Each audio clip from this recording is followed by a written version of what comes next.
El aparato locomotor es quien se encarga del movimiento y está compuesto por huesos, articulaciones y músculos. En esta oportunidad vamos a hablar de los huesos y la ciencia que estudia los huesos es la osteología. Entonces, ¿qué tenemos que saber de osteología?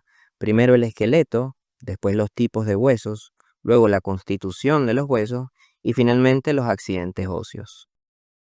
Y comenzamos con el esqueleto, el cual está compuesto por huesos y estos tienen dos funciones, sirven de sostén y sirven de palanca para los músculos en el movimiento. Entonces, acá tenemos una vista anterior del esqueleto y si le damos vuelta observamos que en la línea media y hacia posterior está la columna vertebral, que tiene 5 porciones, la porción cervical, la porción torácica, la porción lumbar, el sacro y el coxis. Si nos acercamos de una vista lateral a la región cervical, vemos anterior a la columna al hueso hioides, que es el único que no articula con otro hueso y está suspendido por ligamentos y músculos. Superior a la columna está la cabeza ósea con los huesos del cráneo y los huesos de la cara. Y si bajamos y buscamos la porción torácica de la columna, vemos que hacia lateral se está articulando con las costillas. Las costillas van por toda la región lateral del tórax hasta llegar hacia anterior a articularse con el esternón. En conjunto, estos tres forman la caja torácica. Ahora bien, el esternón se articula con la clavícula y la clavícula con la escápula. Estos dos forman la cintura escapular y a partir de aquí empieza el miembro superior. Tenemos al húmero, que es el hueso del brazo. Luego más hacia abajo vemos en el antebrazo externo el radio e interno el cúbito. Y más abajo los huesos de la mano. Tenemos los huesos del carpo, los huesos del metacarpo y las falanges. Fíjense que el pulgar tiene 2 falanges mientras que los demás dedos tienen 3. Volvemos a la columna vertebral y vemos que la columna lumbar no se articula con nada, solo hacia arriba con la columna torácica y hacia abajo con el sacro. También vemos el sacro y el coxis y que el sacro se articula con la cintura pélvica, que son los dos coxales. En conjunto, estos tres forman la pelvis ósea y a partir de ahí tenemos el miembro inferior. Vemos el fémur, después está la rótula, luego en la pierna hacia externo está el peroné y hacia interno la tibia y después finalmente los huesos del pie. Tenemos los huesos del tarso, los huesos del metatarso y las falanges. Y acá tenemos una vista anterior y una vista posterior del esqueleto. Recuérdense que toda la parte central de la línea media, o sea, los huesos de la cabeza ósea, la columna vertebral, los huesos del tórax y los huesos de la pelvis, se les conoce como esqueleto axial, mientras que los huesos de los miembros se les conoce como esqueleto apendicular.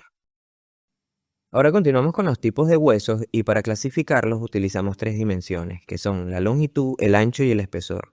Comenzamos con los huesos largos, donde la longitud es mayor que el ancho y el espesor, y ellos tienen una diáfisis y 2 epífisis.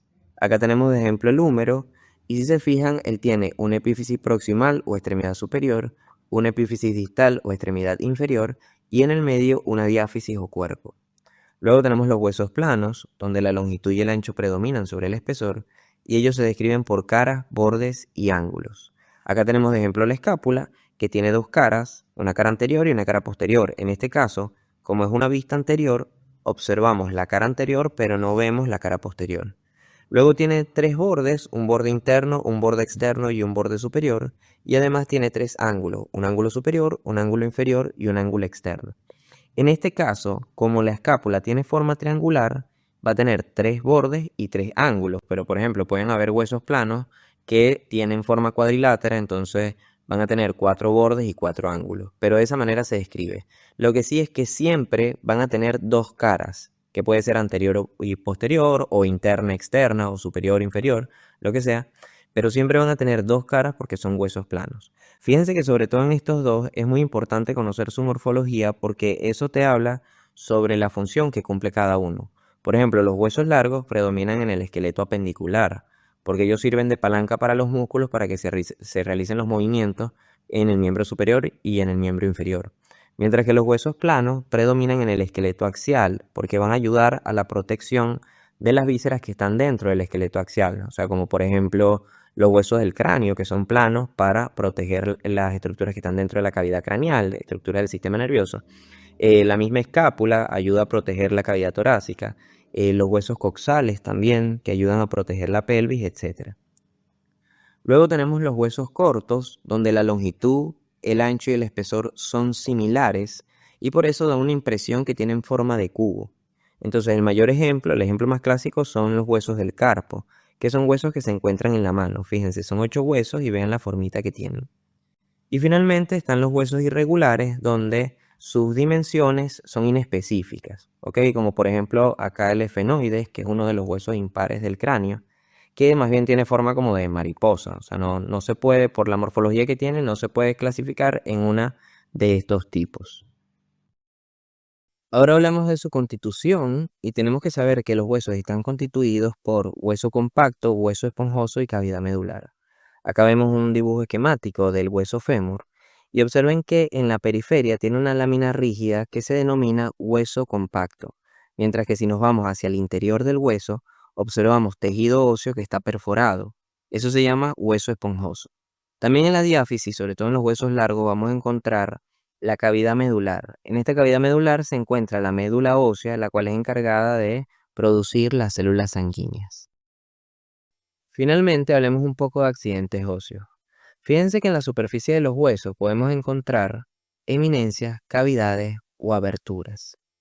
Esas estructuras que están en la superficie del hueso se les llaman accidentes óseos y es muy importante mencionarlas cuando se esté describiendo un hueso. Acá les dejo unos ejemplos de cada una de ellas y esto no se lo tienen que aprender, solamente se los muestro para que sepan que lo van a poder encontrar cada vez que estén leyendo sobre un hueso. Fíjense, por ejemplo, acá el húmero en esta vista anterior, en la epífisis proximal, presenta estas tres eminencias. Entonces acá, por ejemplo, esto es la cabeza, ¿bien? Y estos dos son tubérculos, tubérculo mayor, tubérculo menor.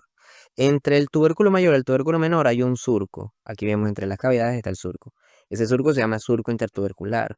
Por ejemplo, acá en la epífisis distal vemos fosas. Vemos la fosa supracondilia o fosita radial y la fosita supratroclear o fosita coronoidea.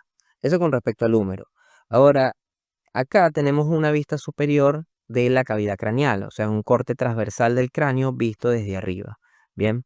Y acá sobre todo vamos a encontrar aberturas, que son agujeros o conductos o fisuras que comunican una región con otra. Entonces, claro, dentro de la cavidad craneal hay nervios que necesitan salir y, por ejemplo, afuera del cráneo hay arterias que necesitan entrar. Entonces van a entrar a través de cada una de estas aberturas que atraviesan el hueso y acá, por ejemplo, tenemos el agujero oval, el conducto óptico y la hendidura efenoidal.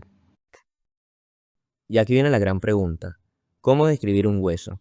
A mí me parece que esta es la manera correcta. Primero decir el nombre, por ejemplo, esto es un hueso húmero.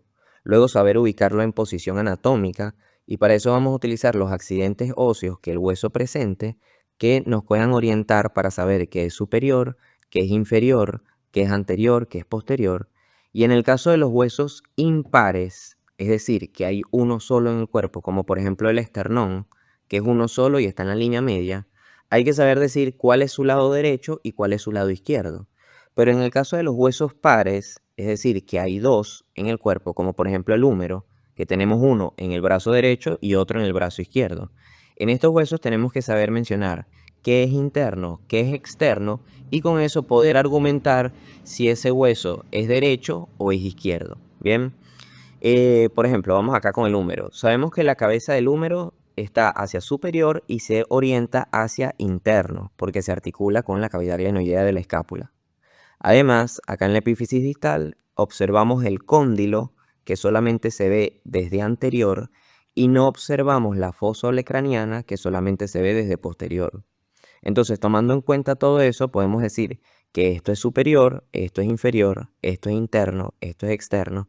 Esta es una vista anterior, hacia atrás estaría la vista posterior, y por eso esto es un húmero derecho. Bien. Luego decir el tipo de huesos según la clasificación de si es largo, corto o plano. Después la ubicación, que es la región del cuerpo donde se encuentra. Luego con quién articula. Y finalmente la descripción, que recuérdense que para los huesos largos se describe por epífisis y diáfisis. Y para los huesos planos se describe por caras, bordes y ángulos. Bien, entonces en cada una de esas partes del hueso que estemos mencionando hay que decir los accidentes óseos que presenta. Vamos con un ejemplo acá con el húmero.